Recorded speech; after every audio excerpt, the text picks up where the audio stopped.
Bonjour et bienvenue dans ce nouveau tuto où nous allons voir comment créer un monstre marin digne des plus grandes productions hollywoodiennes tel que celui qu'on retrouve dans le film Abyss. Nous allons pour cela utiliser le module MoGraph ainsi que les Metaballs. Nous allons donc commencer par créer une sphère pour laquelle nous allons légèrement réduire le diamètre. Puis nous allons aller chercher ensuite dans notre menu MoGraph un objet cloner dans lequel nous allons glisser notre sphère. Je sélectionne l'objet cloner et je vais passer du mode linéaire au mode répartition sur une grille avec 8 unités sur X et une dimension de 4700. Ce qui me permet d'obtenir ceci. Je vais maintenant faire épouser la forme d'une spline à mon objet cloner. Je vais donc dessiner une spline en choisissant ici B-spline.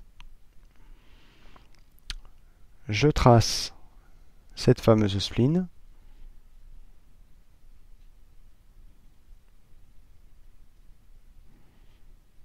Voilà. Retour en perspective.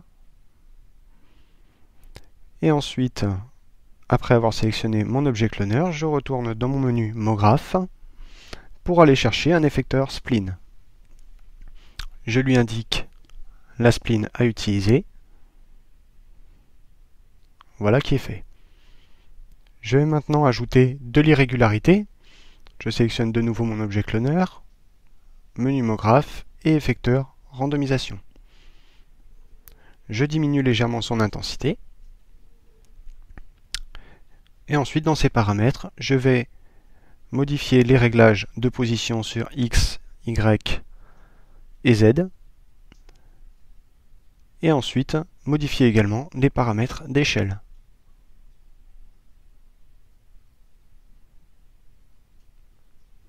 Comme ceci. Il ne me reste qu'à insérer un objet Metaball et à glisser mon objet cloner à l'intérieur. Petit réglage au niveau du Metaball concernant le niveau de subdivision, histoire d'avoir quelque chose d'un peu plus lisse. Je recadre légèrement. Et je vais pouvoir passer donc au matériau. Je crée un nouveau matériau. Et je vais désactiver la couleur et activer la transparence. Je choisis un bleu très clair.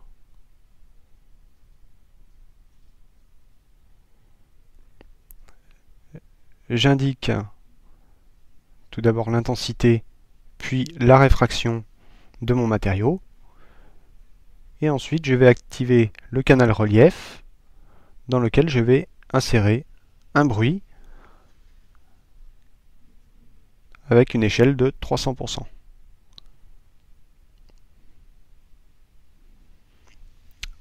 Je glisse ce matériau sur mon Metaball.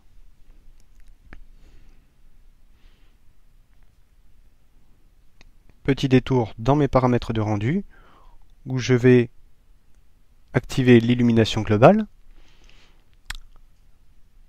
en mettant ces paramètres ainsi histoire d'avoir une qualité correcte mais un temps de rendu pas trop élevé.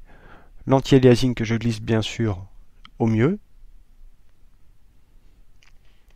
J'insère une caméra et je vais régler sur cette caméra les paramètres de profondeur.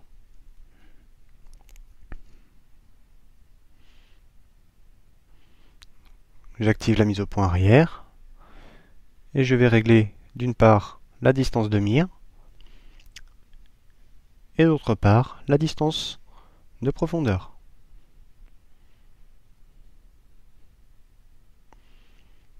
Je passe en point de vue caméra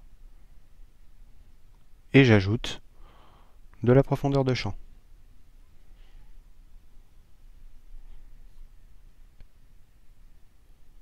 je lance un rendu. Oups, désolé.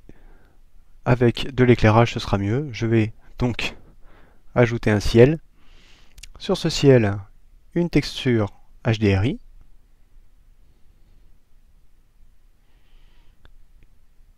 Et grâce à un tag de rendu, je vais masquer ce ciel pour la caméra.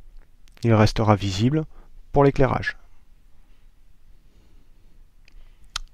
Et je peux cette fois-ci lancer le rendu.